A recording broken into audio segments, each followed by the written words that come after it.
ایک لڑکی کو زنا کی عادت پڑ گئی۔ جب تک زنا نہیں کر لیتی تھی تب تک سکون نہ ملتا۔ پھر ایک روز زنا کرنے کے لیے کوئی آدمی نہ ملا اور اس نے اپنے پالتو کتے سے زنا کر لیا اور وہ لڑکی حاملہ ہو گئی۔ جب الٹرا ساؤنڈ کروائی تو ڈاکٹر کی چیخیں نکل گئیں کیونکہ اس لڑکی کے پیٹ میں رات کا 2 بج رہا تھا اور میں بے چینی سے یہاں وہاں ٹہل رہی تھی۔ میرے اندر ایک ایسی آگ لگی تھی جو کسی طرح بجھ کے نہیں دے رہی تھی۔ میں نے اپنے سارے ہی دوستوں کو فون کر لیا تھا لیکن وہ سب کے سب ہی مصروف تھے۔ کوئی بھی میرے پاس آنے کو تیار نہیں تھا اور بغیر کسی مرد کے رات گزارنا میرے لیے ممکن نہیں تھا۔ میں نیند کی گولی کھا بھی لیتی تب بھی مجھے نیند نہیں آتی تھی۔ میرے جذبات کچھ اس نوعیت کے ہو چکے تھے کہ جب تک میرے ساتھ بستر پہ کوئی مرد نہ ہوتا میں چاہ کر بھی سو نہیں پاتی تھی۔ میں ایک ایسے گناہ کی عادی ہو چکی تھی کہ اسے کیے بغیر مجھے سکون نہیں ملتا تھا، اور جب آج کی رات مجھے یہ گناہ کرنے کے لیے کوئی نہیں مل رہا تھا تو میں اپنے بالوں کو نوچ رہی تھی اور میرے سارے وجود سے پسینے ٹپک رہے تھے۔ سمجھ نہیں آ رہا تھا کہ کیا کروں، کسے بلاؤں۔ میں پیسے لوٹانے کو بھی تیار تھی لیکن کوئی مرد میسر تو آتا۔ جب مجھے کچھ سمجھ نہیں آیا تو میں ایسے ہی گھر کے لان میں نکل آئی۔ میرے ہاتھ میں موبائل فون تھا۔ میں باری باری ایک دفعہ پھر سارے ہی دوستوں کو فون کر رہی تھی لیکن کوئی بھی میرے ساتھ رات گزارنے کو تیار نہیں تھا، اور شاید اس کی وجہ میرا وہ جذباتی پن تھا جو جنسی تعلق کے دوران مجھ پر حاوی ہو جاتا تھا۔ جو بھی میرے ساتھ رات گزارتا اگلی صبح اس کا سارا وجود زخمی ہو چکا ہوتا۔ اب تو مرد بھی میرے ساتھ رات گزارنے کے نام پر خوف کھاتے تھے۔ انہیں معلوم تھا کہ وہ میرے پاس آئیں گے تو صبح ان کا کیا حال ہوگا۔ شاید یہی وجہ تھی کہ باری باری سب نے ہی مجھے انکار کر دیا تھا۔ میں بے قراری سے لان میں یہاں وہاں ٹہل رہی تھی کہ شاید تازہ ہوا مجھے کچھ سکون پہنچا دے، اور پھر میری نظر ایسے میں سرونٹ کوارٹر کے دروازے پر پڑی۔ ہمارے گھر میں یوں تو ساری ہی عورتیں ملازمہ تھیں لیکن کچھ عرصہ پہلے ہی بابا نے شاہ رخ کو ملازم رکھا تھا تاکہ وہ گھر کے باہر کے کام نپٹا دیتا۔ وہ ایک 25-26 سال کا جوان لڑکا تھا۔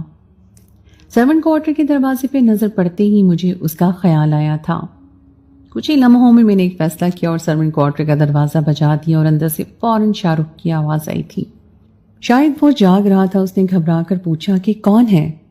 کیونکہ رات بہت ہو گئی تھی میں نے اپنی سخت آواز میں اسے جواب دیا کہ میں ہوں نمرا۔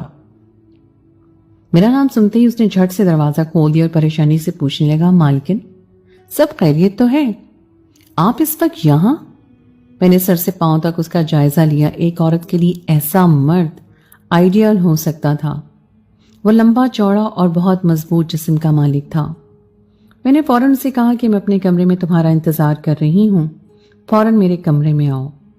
اس سے پہلے کوئی بھی سرونٹ کوارٹر میں کبھی کوئی سرونٹ رات کے وقت بنگلے میں نہیں آیا تھا، اس لیے وہ کچھ ہچکچا کر پوچھنے لگا کہ مالکن کیا کام ہے، آپ مجھے بتا دیجئے۔ اور ایک وجہ یہ بھی تھی کہ سارے ہی ملازموں کو علم تھا کہ میں رات میں اکیلی ہوتی ہوں، اس لیے کوئی بنگلے کا رخ نہیں کرتا تھا۔ میں نے کڑی نظروں سے اسے دیکھا اور کہا کہ میرے پیچھے چلے آؤ، کام میں بتا دوں گی۔ تھوڑی ہی دیر میں وہ میرے سامنے میرے کمرے میں کھڑا تھا۔ اس کے آنے سے پہلے ہی میں نے اپنے آپ کو ایک خوبصورت نیم برہنہ لباس میں قید کر لیا تھا۔ میں یہ وار خالی نہیں جانے دینا چاہتی تھی، اور جب کمرے میں وہ آیا اور اس نے مجھے دیکھا تو فوراً نظریں جھکا لیں۔ اس کے اس انداز نے مجھے بے چین کر دیا تھا۔ کوئی بھی مرد مجھے دیکھتا تو نظریں نہیں ہٹا پاتا تھا، اور اس نے تو باقاعدہ نظریں جھکا لی تھیں۔ میں نے اس کے آگے ہزار کے کئی نوٹ پھینکے اور اس سے اپنی خواہش بیان کر دی۔ میری بات سن کر اس کی آنکھیں کھلی کی کھلی رہ گئی، اس کے چہرے کا رنگ تبدیل ہو گیا، اور پھر بڑی مشکل سے اس کے حلق سے آواز نکلی اور وہ کہنے لگا، مالکن میں یہ نہیں کر سکتا، یہ غلط ہے۔ اس کی بات سن کر میرا چہرہ غصے سے سرخ ہو گیا۔ وہ نوکر ذات، میں نے اسے اتنی عزت دی، اپنے کمرے میں بلایا، اتنا پیسہ دیا، اور وہ میرے منہ پر مجھے انکار کر رہا تھا۔ میں نے حقارت سے شاہ رخ کی طرف دیکھا، اور تمہاری اوقات ہی کیا ہے؟ میں تمہیں زمین سے آسمان پر بٹھانا چاہتی ہوں اور تم ہو کہ مجھے انکار کر رہے ہو؟ اس کا سر جھکا ہوا تھا اور کہنے لگا، مالکن گاؤں میں میری بیوی ہے اور میں اس کی خاطر یہاں کمانے شہر آیا ہوں۔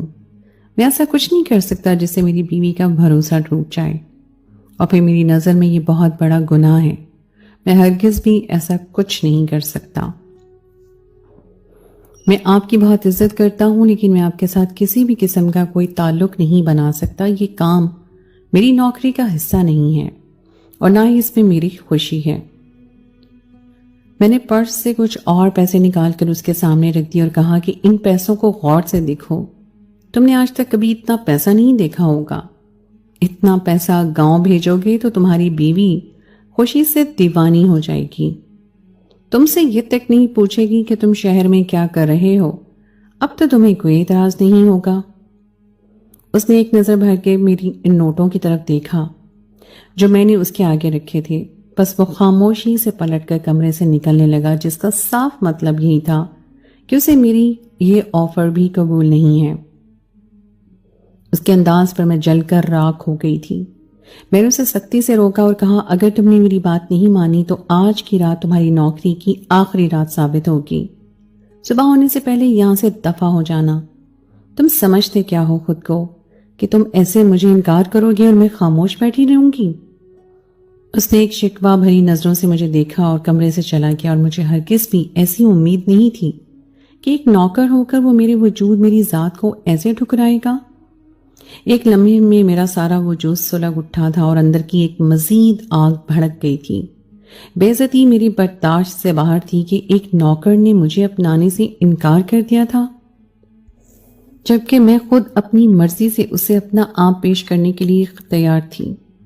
وہ جا چکا تھا اور مجھ پر پاگل پن کا دورہ سا پڑ گیا تھا۔ میں نے کمرے کی ہر چیز کو اٹھا کر پھینک دیا تھا۔ یہ مرد ساتھ خود کو کیا سمجھتے تھے؟ جس کا دل چاہا مجھے استعمال کر لیا اور جس کا دل چاہا انکار کر دیا۔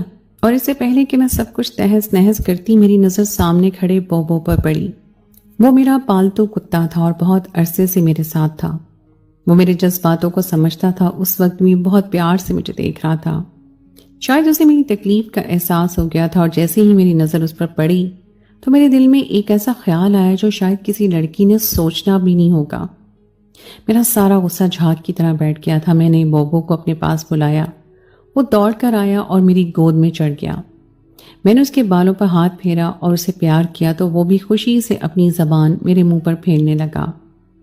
اچانک ہی مجھے سکون کا احساس ہوا تھا، اور پھر دھیرے دھیرے میں اپنی ساری حدیں پار کرتی چلی گئی۔ میں بھول گئی تھی کہ میری گود میں موجود بوبو ایک جانور ہے۔ میں مرد ذات سے اس قدر بدسن ہو چکی تھی کہ میں نے اپنے بستر پر ایک جانور کو سلانا بہتر سمجھا تھا، اور میں نے ساری رات ایک جانور کے ساتھ وہ تعلق بنایا تھا جو کوئی سوچ بھی نہیں سکتا۔ میں نے اپنی جنسی خواہش کو بوبو کے ساتھ پورا کر لیا تھا۔ اگلی صبح میں سو کر اٹھی تو وہ میرے ساتھ ہی تھا۔ میں خوش تھی کہ اب مجھے کسی مرد کی ضرورت نہیں تھی، ورنہ ہر رات کسی نہ کسی کو میں زبردستی اپنے بنگلے پر بلایا کرتی تھی، اور کبھی کبھی تو مجھے ہزاروں روپے بھی لٹانے پڑتے تھے، مگر بوبو کے ہونے کی وجہ سے مجھے یہ سب کرنے کی اب ضرورت نہیں تھی۔ جب میرا دل چاہتا میں اسے استعمال کر سکتی تھی۔ وہ ایک بے زبان جانور تھا، اس میں اتنی ہمت نہیں تھی کہ وہ مجھے انکار کرتا۔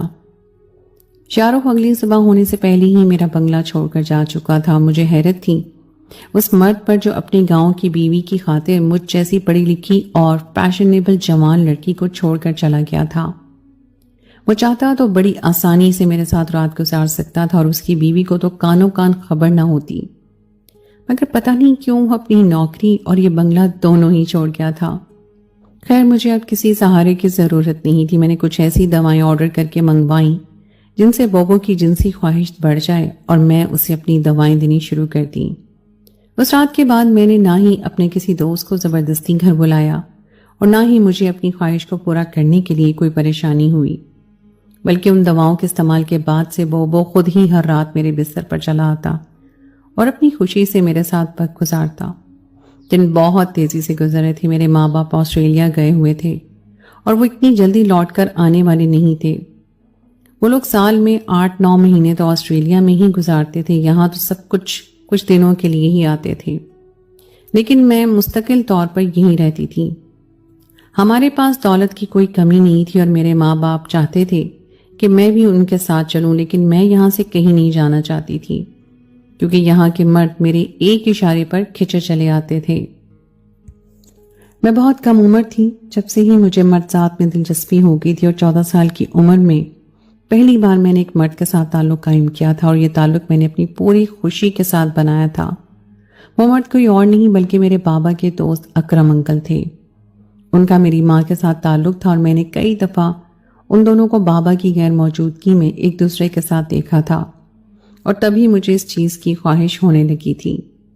اور پھر ایک دن جب وہ ماں بابا کی غیر موجودگی میں گھر آئے تو میں نے خود انہیں اپنا آپ پیش کر دیا۔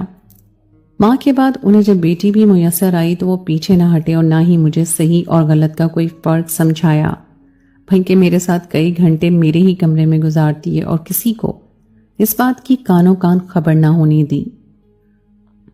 اور پھر اس دن کے بعد سے مجھے اس چیز کا ایسا نشہ چڑھا کہ میں مرد کے بغیر رہ ہی نہیں پاتی تھی۔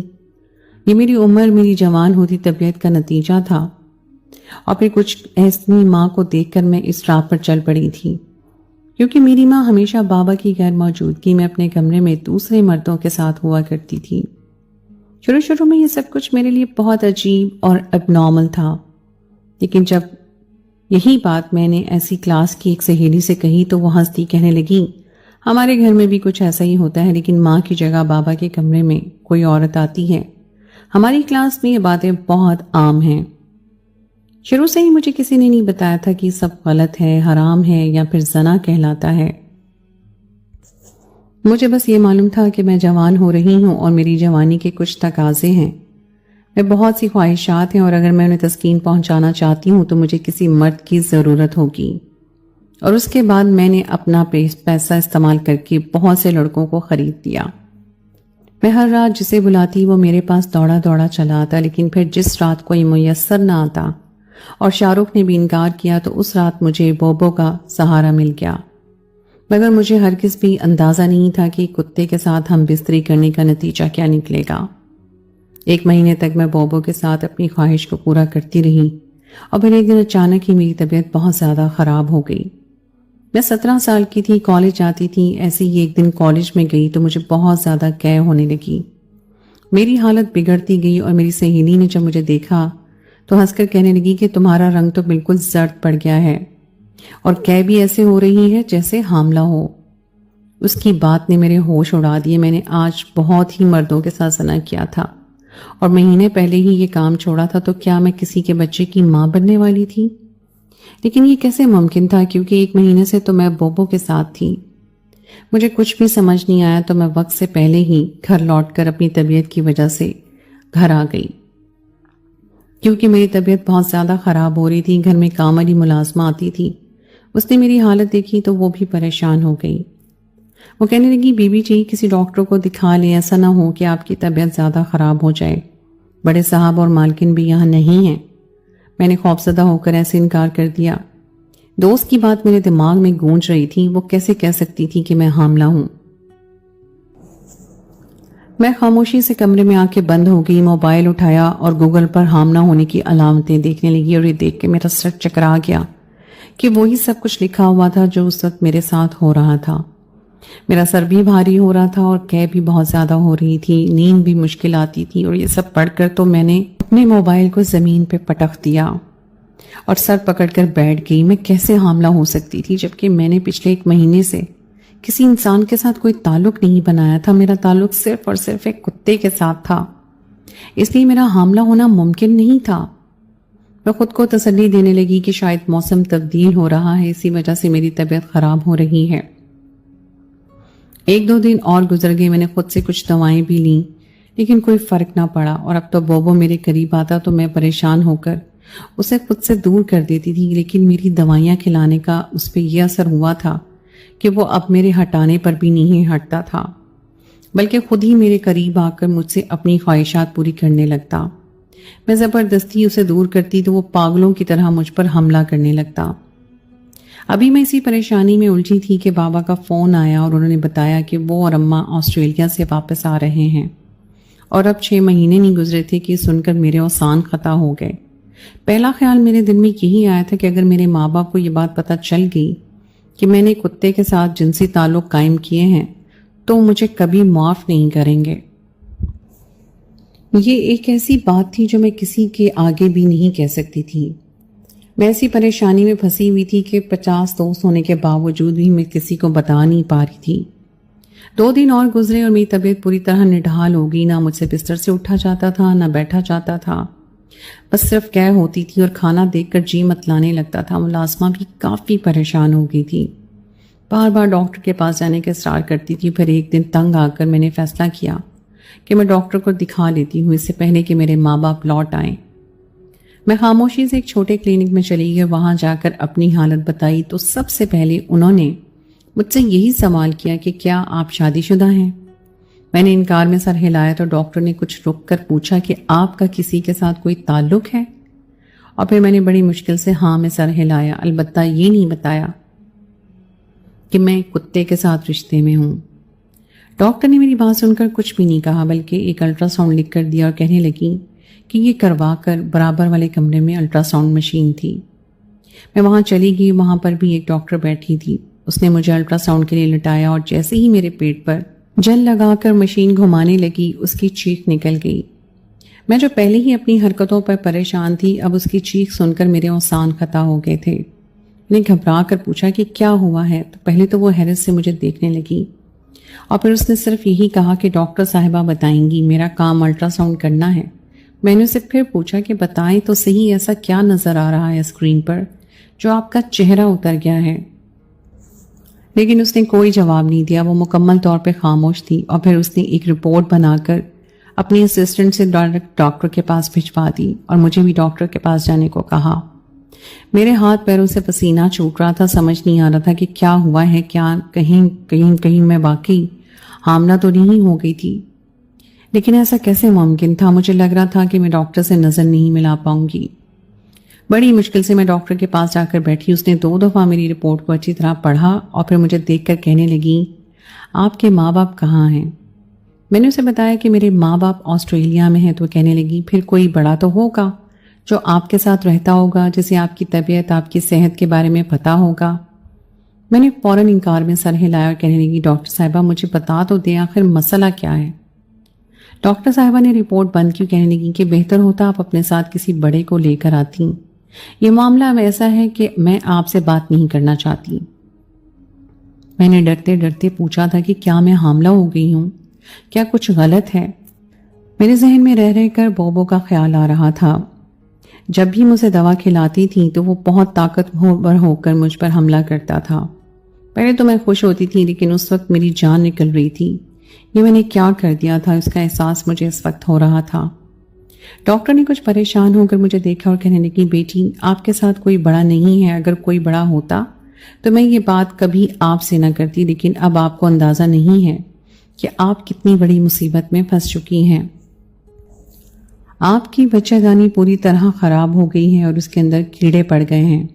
الٹرا ساؤنڈ میں یہ بات واضح طور پہ نظر آ رہی ہے، لیکن اس کے باوجود آپ کے بہت سارے ٹیسٹ ہوں گے۔ یہ انتہائی خطرناک بات ہے اور ہمیں آپ کی بچہ دانی کو آپ کے جسم سے نکالنا ہوگا، ورنہ آپ کے پورے جسم میں یہ کیڑے پھیل جائیں گے اور ہو سکتا ہے کہ یہ اب تک آپ کی بچہ دانی میں کینسر بھی بنا چکے ہوں۔